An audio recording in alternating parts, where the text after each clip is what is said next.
Kurt Cobain was probably trans. I, as a white woman, am fully capable of dismantling this white supremacy within myself. Stop it.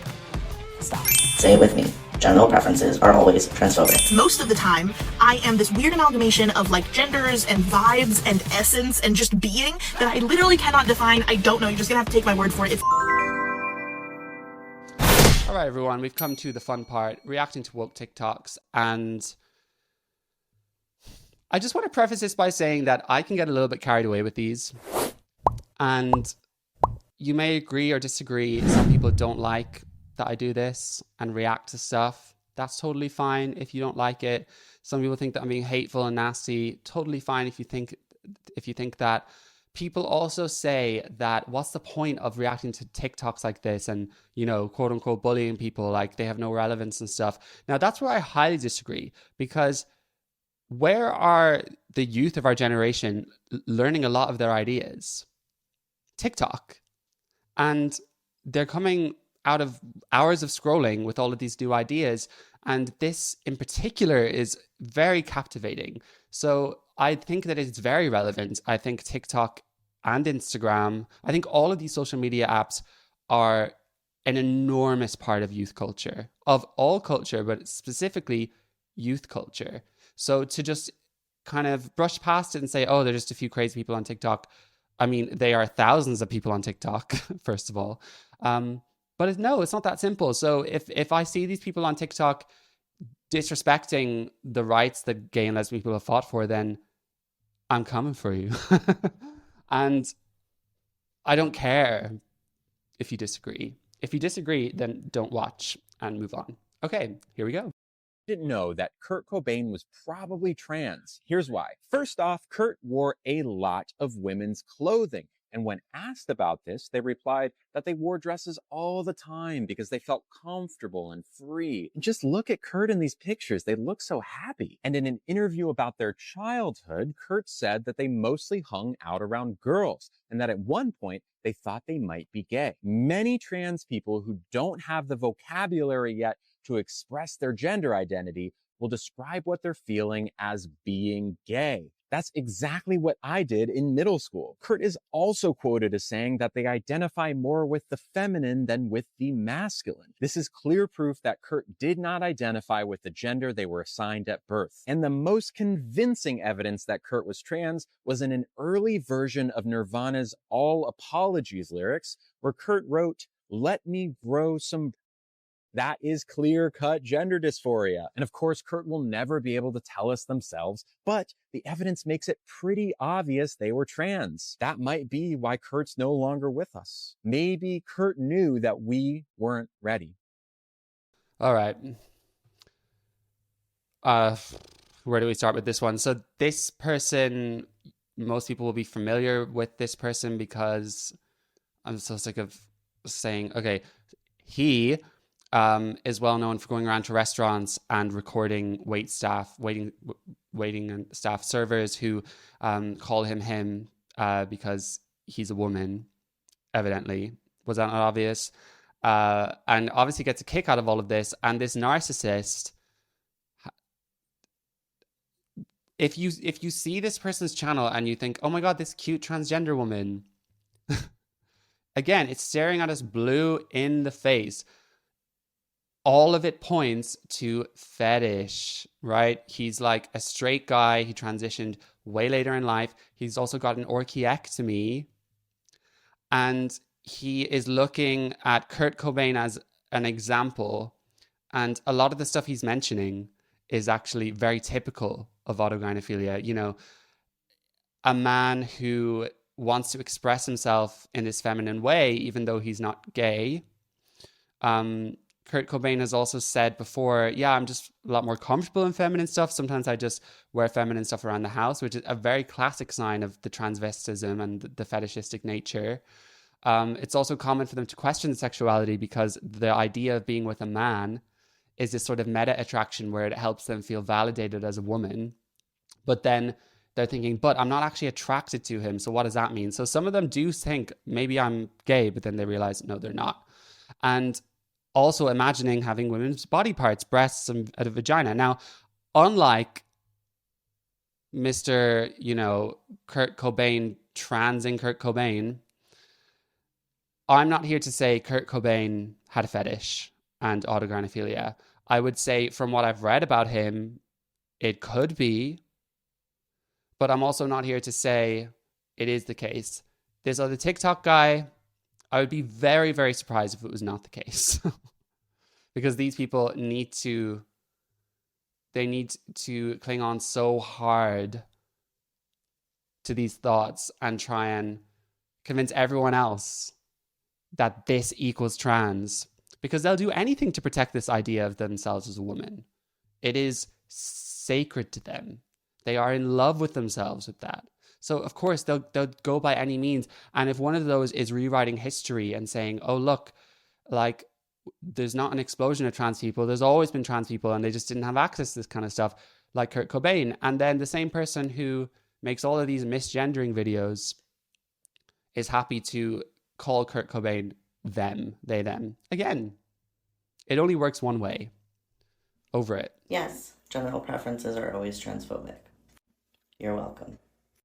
No, but seriously, deciding that you don't want to be intimate with someone because of the genitals they have is transphobic, particularly like if you think about in this case, this means that this person is not open to dating trans women, which invalidates their womanhood.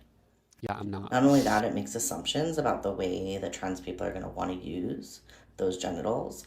The idea that trans people use the body parts that they have in the same way that cis people with those same body parts do is transphobic. Say it with me. Genital preferences are always transphobic. Say it with me. You are not a gay man and you will never be a gay man. I'm really sorry, babes, but in any twisted world, even the twisted worlds, you are not going to walk into a space of gay men, and I mean actual gay men, not bisexual men, not men with the fetish for trans men, gay men, and think that they are going to want to get you naked and have sex with you. It's not going to happen. I am a gay man. I have seen the power of male sexual drive, male sexual behavior when it is men who like men together. You're not cut out for it. It's not going to happen. And it's disrespectful. It's very disrespectful to think you can put on a mesh top and go into gay male spaces, go on Grindr and say, genital preference is transphobic. Say it with me. Genital preference is always transphobic. No, it's not. And if transphobia, so this is my theory on transphobia, is that transphobia is defined on whoever the person is you're speaking to because it's so broad. So by this girl's logic, I'm transphobic and I'm very happy to be. Because in what world would I want to get up in this person's vagina? There is no world. There is no world. And even if this person had a penis, I would not be interested because this whole video is just disgusting. The voice, the attitude, the message. It doesn't matter if you have the most beautiful penis in the world. It's not happening. And you're not getting the gays. I saw another video of this person saying, oh, usually on Grindr, people are always in my DMs and hitting me up. But for some reason, like here, it's dry. Like no one's messaging me. Yeah, I think you're onto something there, actually. And you might mean I'm being nasty, but I did not go through homophobia growing up to have some woman who's likely androphilic and has a fetish towards being a gay man to try and come into my spaces saying that if you don't like vagina, you are transphobic. I don't care. I'm transphobic. I don't like vagina. She said, by not liking them, you're invalidating their experience as a trans person. Okay. And if you feel invalidated by the fact that I don't want to sleep with you, then off to you. Honestly. So this is a friendly reminder to white women who are working with someone on their anti-racism and healing journey, right? So I know that one of the things that happens with you guys is you go to this place where you might need to schedule an additional session, or you might be really struggling with something, and then you have this thought of, oh, I don't want to bother them, right? And I'll figure it out on my own. That is that supremacy thing coming up. You believing that even though you have these things ingrained in the foundation of who you are, that you will somehow, in your superiority, be able to crawl through the fog and the chaos and all of that stuff to get to clarity without assistance from a black person. Oh, I don't need the black person to help me with this. I, as a white woman, am fully capable of dismantling this white supremacy within myself. Stop it. Stop. No, you need the help. That is why you're working with this person. Does that mean you might need to schedule additional sessions? Yeah. But keep in mind, when we talk about how it is not black women's responsibility to do these things for you and provide these services for free for you, recognize what we're saying is for free. We're expressing that we will do these things, but you will pay us for our labor. We're not providing the labor for free anymore. That's what we're saying. If you are a paying customer, you are a paying client, and you need to schedule an additional session, baby, schedule the additional session. My God. Do you remember what I said about being able to push back on ideas, even if they're from a minority group? This is it. This is the narcissist in bed who is like, yeah, if you think that you're done with your white supremacy and then you have a question and you think you can do it without the support of a black person, then you're wrong. And you need to schedule another session with this. So just a bit of context, this person runs an organization that charges white women $6,000 to do a course in anti-racism and ridding their white supremacy away. $6,000. What the hell is going on? You have these woke white women who are obviously so sexually frustrated that they put their energy into this and pay this narcissist who is, sitting there in bed saying, no. We don't work for free anymore. That is like, I think that's my favorite line from it, because of course you need to bring in this slavery.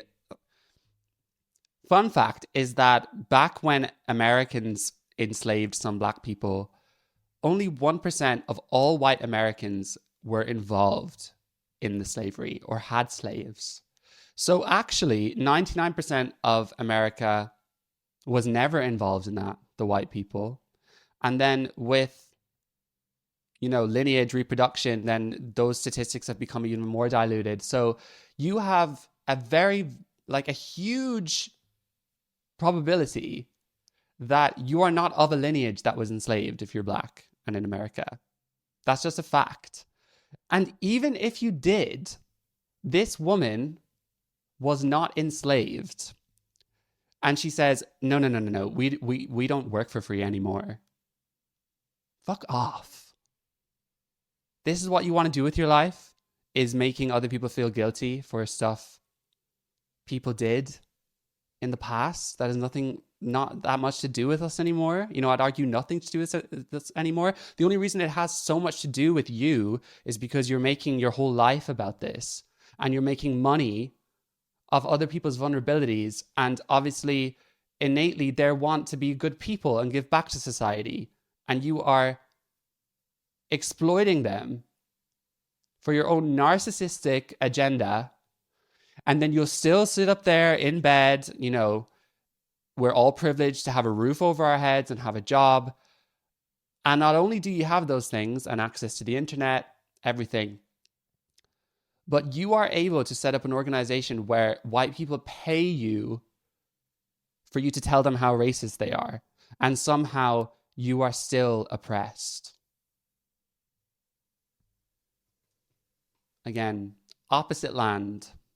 I want to try to define my gender, but it's really hard in 60 seconds, so I'm going to talk really fast. I'm gender fluid, and here's how that works for me. Most of the time, I'm one of two, like, modes or mindsets. Most of the time, I am this weird amalgamation of, like, genders and vibes and essence and just being that I literally cannot define. I don't know. You're just going to have to take my word for it. It's like the universe. It's, like, ever-flowing. There's, like, sparkles, and it's just like it changes over time, and it moves through each other, and it's never one thing. And then other, like, majority of the time, I'm just a void. Like, there's nothing there. There's just an absence, and I don't know how else to describe it. So either everything or nothing. Those are the two that I'm usually in. But then every once in a while, and I don't know where it comes from, but I'll just be thrust back into a binary. I'll just be sitting there chilling, enjoying my life, and then all of a sudden I'm a man? Like, who asked? Or a woman? Since when? Okay. Couple of things here. The first would be, if anyone saw this video or heard an audio of this girl in the 70s, there would be 1000% confirmation that she's on acid or LSD or mushrooms. Think about everything she said. Oh, I'm this amalgamation of genders and vibes, and it's like the universe and all these things, but then I'm also a void, and then it's nothing. Like, babes, you're on a trip and you're experiencing ego death. It's not fun. That is what this sounds like. So you can see how powerful this ideology is, that they don't even need to take drugs to have these experiences and convince themselves that because they have something called a personality and a temperament and likes and dislikes, and that some days they might be a bit grumpy because they didn't get that much sleep or they haven't had their coffee, and some days they might be a little chirpier or feeling a little more humorous. But that means that you are a mix of genders and vibes and a universe ever flowing and a void, and that some days you're a man, some days you're a woman. No, it's called being human and having emotions and having a personality. But I would argue that you're actually robbing yourself of the chance to develop a personality, because this is all there is gender. And then, you know, again, none of them just sit back in bed like that other disgusting woman thinking, I wonder why all the other non-binary people have green hair. Meh. Am I the only one? Okay, last one, everyone. Hey TikTok, just wanted to let you know that I am pushing my gay agenda on everybody. If I get a chance to talk to your children, I will turn them trans, and I'm also promoting obesity. Have a gay, fat, trans day. The funny thing is that this is sort of trolling, I think, and making a fun out of what right-wing people will say. But she isn't wrong, is the issue. There are many people online trying to convince kids that they're trans on Reddit, rewriting stories about Kurt Cobain, saying that he was trans and he just didn't know it. And then we all know about this fat positivity movement, that you can be obese and healthy, and that health is a mindset, and that if you're not attracted to fat people, you need to work on your fat phobia. Opposite land. So she's joking about it in the mirror, saying, I'm going to cause harm to your kids. But babes, you are. You are. And these are the two movements which I think are, well, I have to think about that, but I'm going to say it now. Gender and fat positivity are two of the worst ideologies to come out in the last few years for our youth. In what world can we convince society so easily to be anti-science and anti-biology in every form, that obesity and heart problems and cholesterol and strokes, diabetes are just a social construct? that you can be obese and happy? That people are not attracted to fat people because of social conditioning, and not the fact that if we were in hunter-gatherer days, who would you want to be with? The obese person or the person who was fit and healthy and could actually help you run from a predator, a beast, help you fight? I think it's pretty obvious. Oh, but no, we live in civilization now with buildings and technology and stuff. We don't need that anymore. It doesn't matter. It doesn't matter because we're still animals. And let's hope we don't evolve to be exclusively attracted to obese people. Probably a bit much. But anyway, that's all for today. And I will see you in the next one.